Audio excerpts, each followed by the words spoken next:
This nation-leading bill and the treaty process as a whole shows what we can achieve when we listen to First Peoples and work together for better outcomes. When Victorian Premier Jacinta Allan introduced Australia's first ever treaty to Parliament, she said it would pave the way for a formal apology, the introduction of Aboriginal truth-telling into the school curriculum, and offer a better future for Indigenous Australians in the state. It honours and affirms the special connection the First Peoples have to country, this place now known as Victoria, which we all call home.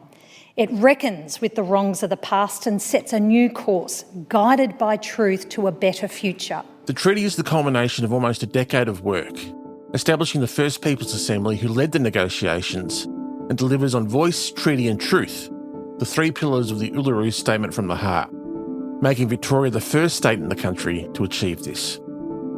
Now, that treaty is in its next phase. This week, we'll have the results of the election of who will sit on the First Peoples Assembly, and tomorrow, the process of setting up the delegation that will actually decide what treaty looks like in the real world begins. I'm Daniel James, and you're listening to 7am. Today, we're bringing you a two-part episode from last year, where Ruby Jones speaks with co-chairs of the First Peoples Assembly, Ngarra Murray and Rueben Berg, on what they hope Victoria's treaty will deliver and how its success will be measured.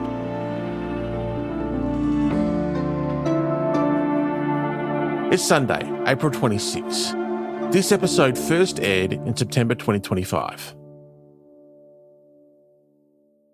Ngarra, Rueben, thank you so much for joining me. To begin with, would you mind just introducing yourselves?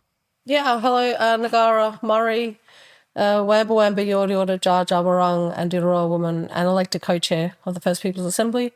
And I'm Rueben Berg, proud Gunditjmara man, and also one of the co-chairs of the First Peoples Assembly of Victoria. Well, welcome to 7am. Thank you so much for coming on the show. The first treaty with the First Peoples of this country has just become a reality. It's been a long road to get here. So to begin with, tell me how you're both feeling. Yeah, I'm feeling good. Historic day for all of us with the introduction of the statewide treaty bill in the Parliament. It was a day of emotions and pride and reflection. Treaty will be a source of pride for all Victorians, representative of a proudly diverse and multicultural state which values its history and all of its people. Because this is not about taking anything away from anyone. It's about practical changes to do things better together. I am proud to support this next step in treaty. I am proud that together we are improving people's lives and giving everyone a better future. I commend the bill to the House. We're just really excited to be in this position in Victoria, and it's been a lot of hard work over the last 6 years in particular, but nearly a decade of preparatory work. And we're in a really strong position as we work towards the very first treaty of this country. Yeah, as Ngarra said, it's been a very long journey to get us here across 6 years of travelling around the whole state, talking with all of our community in every corner of the state. And now to get to this point where it's about to become a reality, to now then think forward to let's get the action done. Let's start getting things done. Rather than having to talk about treaty, now we can actually activate it. And obviously I want to talk more about what it all means, but you both mentioned it's been a long road to get here over the last decade. So can you just tell me about some of the kind of key points in the negotiations between the Assembly and the Victorian government? The first part of the negotiations when we started as the Assembly was really to work out what treaty would look like actually here in this state, because there's lots of different models you can go down for treaty making. And very early on, we made, I think, a really important decision, an agreement with the state, that we'd tackle this as a hybrid model. So we're looking at both statewide treaties, which is the first part of which has gone into the legislation as part of the bill. And then there's also traditional owner treaties that are happening in parallel. And so that was, I think, a really key first part of this process to say we're going to have both. And that drew from different models across the globe. And then as we started talking more about the first statewide treaty, to say that what we wanted to do is set things up for success and for future conversations. That if we're going to have further negotiations and further conversations, we need to have a really strong, democratically elected, traditional owner-led body that can intersect with government in really powerful ways so we can advocate for better outcomes and then also progress future treaty making. So tell me then, I guess, about the practicalities of that. What is the purpose of the treaty? What does it look like? For us, the treaty will really be about the relationships and the resetting of those relationships between First Peoples and the state. As Rueben said, there'll be many treaties. We've got the hybrid approach, so the statewide treaty covers all the statewide matters and addresses our affairs within health and housing, education and justice, sports. There'll be a number of treaties in the next iteration of the statewide treaty. And then the traditional owner treaties will relate to the business of those traditional owners on their country and their aspirations within their own context. But this is the first modern treaty in over 20 years. We've looked internationally to all the different examples of treaty making in other countries with Indigenous peoples. And it is the first treaty. We can only do so much in this one, and then we'll pass the baton to the next iteration of the Assembly. But it encapsulates all our aspirations, all our demands and asks that we've been fighting for a long time and putting them into practice. And there's a lot of tangible outcomes that will happen through the first statewide treaty, but that structural reform is really what we're seeking around how we'll govern into the future when it comes to Aboriginal affairs. And just tell me a bit more about that structural reform, the new iteration of the First Peoples Assembly. What does it look like? Yeah, so this is the transformation of the Assembly as it is now into this future body, and it sits within this space we refer to as Gullang, and that's the kind of overarching landscape of treaty making. So within Gullang will still be the First Peoples Assembly of Victoria as the democratically elected body, and that's the body that will be able to talk directly to Parliament, to address Parliament once a year, to meet with Cabinet, to meet with ministers, to have relationships with departments about how, when government's developing policies that might affect First Peoples, how they intersect and engage with the expertise of First Peoples. Also within that space of Gullang will be the Nyinma Nyanyawara, which is the accountability mechanism. And this is something that's very clearly drawn from the work of the Productivity Commission last year. They did a big review onto closing the gap and what needed to be changed to actually see some closing of those gaps. And a key thing they identified was there's not a First Peoples-led body that's actually monitoring the government to see how are they performing and giving them recommendations about what to improve. And so that's what we're creating through Nyinma Nyanyawara. Another component of the Gullang will be the ongoing truth-telling through Nyonya Yuruk. And so that will ensure that the powerful work that happened through the truth-telling process here in Victoria, through Yuruk, will be able to be continued. And there's an ongoing role for place-based truth-telling, and to ensure that all Victorians can better understand the history of First Peoples from a First Peoples perspective. And so, as you mentioned there, baked into Gullang is this access to government. So there's this power to make representations to Cabinet, to ministers, to various departments, to both houses of Parliament. So tell me how you imagine that access being used, what's going to be advocated for. Yeah, so it really at this stage it's about a process, and the types of things we want to advocate for that's the next conversation, to talk with our community. It's not just going to be whoever the co-chairs are deciding that this is what they want to talk about. There are really strong processes in the legislation and in our own internal processes to make sure we're hearing directly from all parts of the state about what's important and feeding that in. And we do have the powerful work of Yuruk, of 4 years of our people coming and giving evidence to show what also needs to change. So that'll be a really key roadmap of the type of things we're going to be advocating for and the future body can advocate for when we do have that greater access to government. And there is a proviso that nothing in the agreement limits the authority of the Parliament to make laws and conduct its business. So do you feel like there is enough of a guarantee there that the government of the day will listen? Look, I've heard far too much about the concept of parliamentary sovereignty in the last couple of years, and I never really need to. But we're very mindful that Parliament has its role to do, and that's rightfully so, given that they're chosen by all the people of the state. So we just want to make sure that when there is a role for government to have decisions that impact First Peoples, that they're actually hearing from First Peoples about that. We want to make sure we have really strong relationships, as Ngarra said before. That's really key to these processes of being able to sit down and look in the eye these politicians and say, this is what our people need and this is what our people are saying and this is what our experts are saying.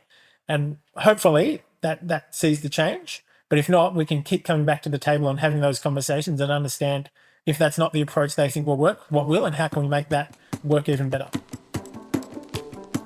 And we've had a really strong relationship with the state over 6 years now, right across the political sphere, to ensure that we have that support and really entrench the work that we've done within this system to be able to, have strong foundations for treaty and strong relationships as we head into the future. Coming up, how the success of this treaty will be measured over the coming years.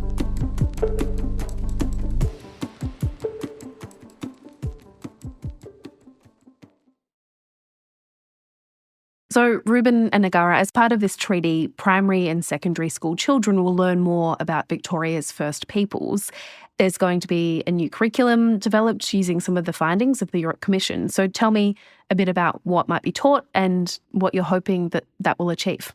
Yeah, well, the work of UROC has been absolutely profound, and the fact that we've now completed the inquiry and we have those 100 recommendations and truth-telling in education is really key to the future of this country and how we will coexist together, all Victorians within the state, understanding the real history, the true history. I have learnt much that I did not know in terms of the true history of the dispossession, what the settlers, the colonisers did when they came to Victoria. I did not know of the massacres, I'm ashamed to say. I have learnt about the size and scale of the murders and the massacres through my preparation for my appearance today. And I think of my own child, a 9-year-old that's been on this treaty journey with us. She's a bit of a treaty kid, but how amazing would it be for the schools within Victoria to understand the history of this country and celebrate 60,000 years of culture and what that means to us as the first peoples of this land, and for people to, really understand the history of this country, because it is a shared history that we all have as Victorians. And I think on that as well, sometimes there can be seen to be just a focus on the kind of the more traumatic sides about the history of First Peoples. And obviously it is important that all Victorians can better understand the true impact of colonisation. But it's also about celebrating Black excellence too. It's about every school kid in Victoria should understand the significance of the aquaculture system down at Budgebim. And they should understand the significance of people like Ngarra's grandfather and great-grandfather and all the work of First Peoples in progressing outcomes across this whole state. We want to make sure we're celebrating Aboriginal history as well as part of that process. And the opposition, the Liberal-led opposition in Victoria, doesn't support the treaty.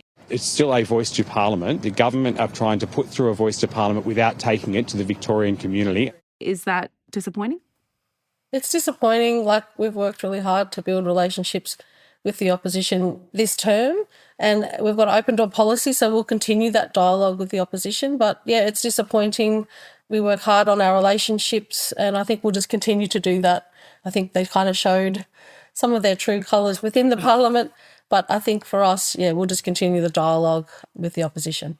Yeah, and to me, there's two really key components. One is they've spoken about the importance of closing the gap, and we recognise the importance of that too, and that's why we've drawn so heavily from the work of the Productivity Commission.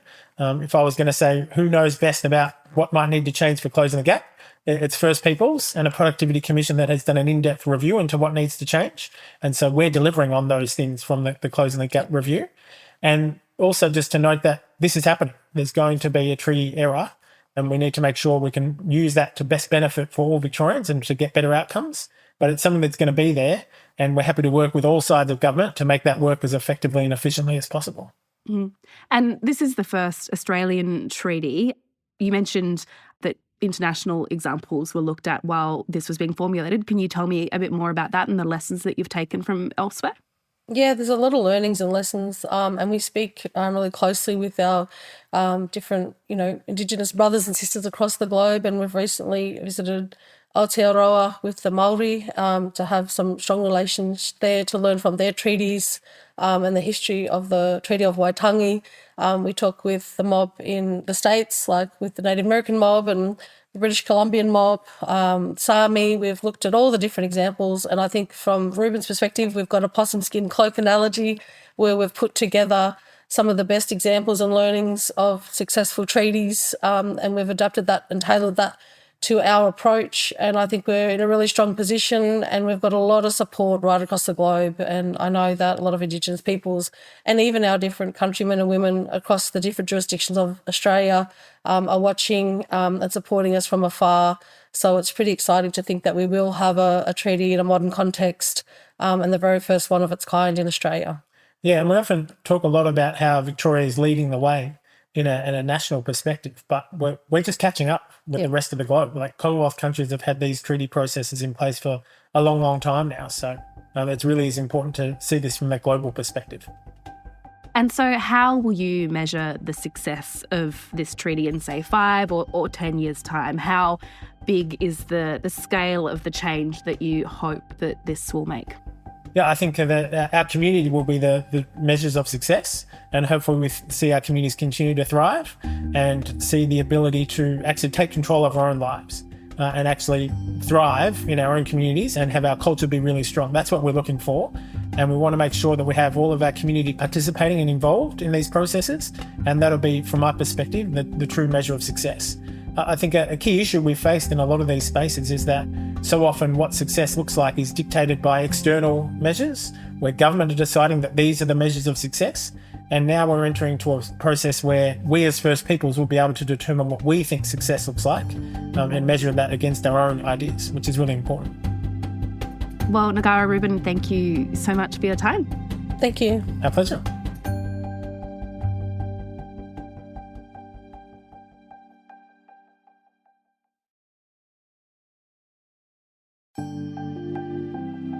This is the first part of a 2-part episode. In the next episode, I speak to writer and my 7am co-host Daniel James about the politics of the treaty and why other states and territories have abandoned their own treaty processes. So the response from sections of the media was entirely predictable, trying to conflate it with things like the referendum, which is a completely different thing. This is it. This is what's happening. And if people want to conflate that with the referendum result for political purposes, then we'll wave to them as we go over the hill and down the road.